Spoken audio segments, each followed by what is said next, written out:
record these because I got a student who needs them. So I'm going to try to start again, but do it a little quicker. Waiting for the ding.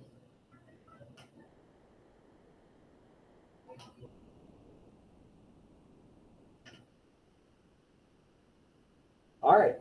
So like terms have identical variable parts, constant terms, just a number, and variable terms are number and a variable. Number one, I have a y and a y. These are like terms, so I can combine them into one term. So 10 minus 7 is 3, so I get 3y. Over here, number two, x and x squared. X is not the same as x squared. X and then x squared is xx. Okay, these are not the same, so I cannot combine these. And then I have a constant term.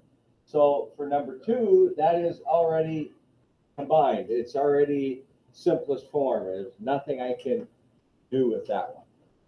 Okay. Number three, x squared, x squared, x squared.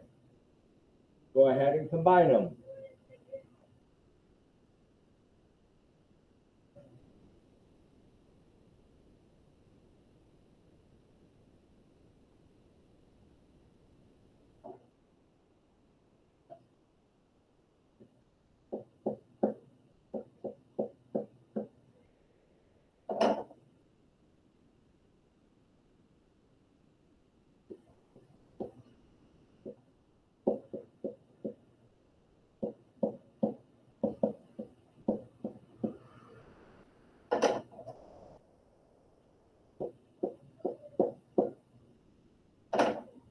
All right. So 3x squared plus a negative 3x squared, 6 plus a negative 3 is 3. Okay? 6 plus a negative 3 is 3. Now, again, you can use calculators now. So if you struggle with adding and subtracting positive and negative numbers, double check it on your calculator so you get it right. Okay? So we get 3x squared, and then I still need to add my x squared. Remember, x squared, there isn't a number written here. It's understood to be a 1. Even though it's not written, it's understood to be 1. I have one of these. Okay? So 3x squared plus x squared is 4x squared. 3 plus 1 is 4. Go ahead, number 4.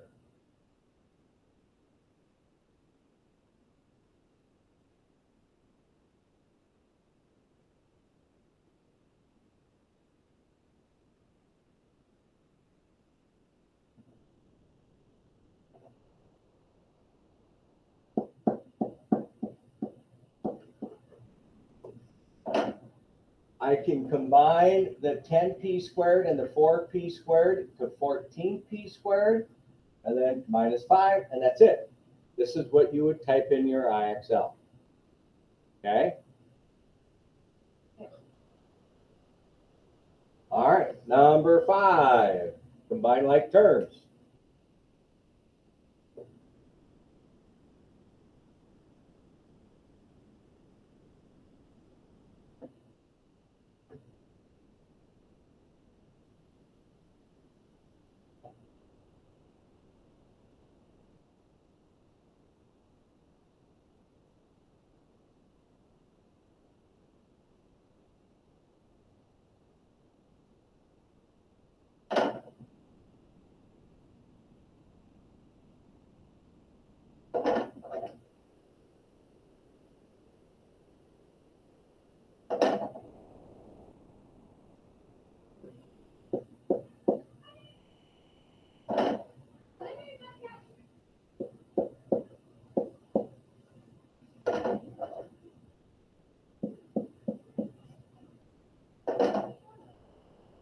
All right, so I have two terms that are x squared.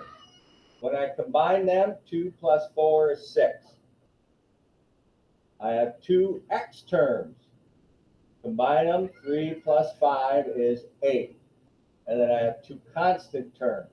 When I combine them, I get 12. Now, over here, they're subtracting, right? I am going to tell you again, change subtracting to adding the opposite. It will simplify the problem. Yes, you have to do a little bit more writing. I get it. But change subtracting to adding the opposite. Go ahead, do number 6.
Yesterday, when you were entering your scores into IXL, does anybody remember if you typed in plus and then a negative number? Was that okay? It didn't mark it wrong. I know some people had problems if they went minus a minus.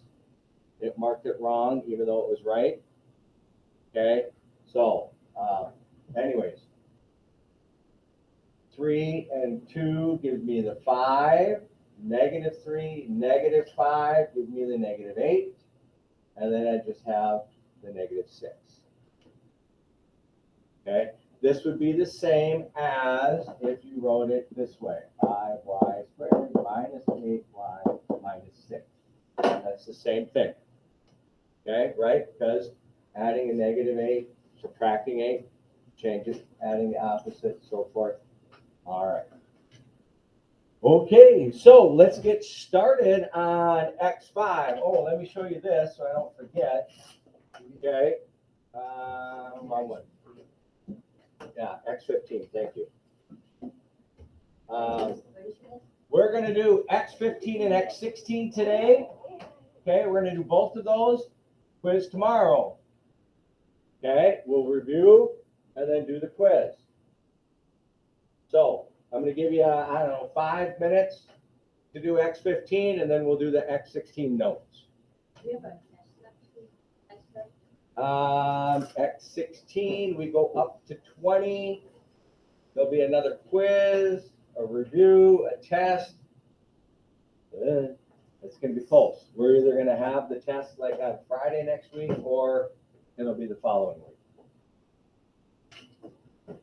I know I didn't answer your question because I don't really know for sure. Yeah. Right. I said 5 minutes, right? All right.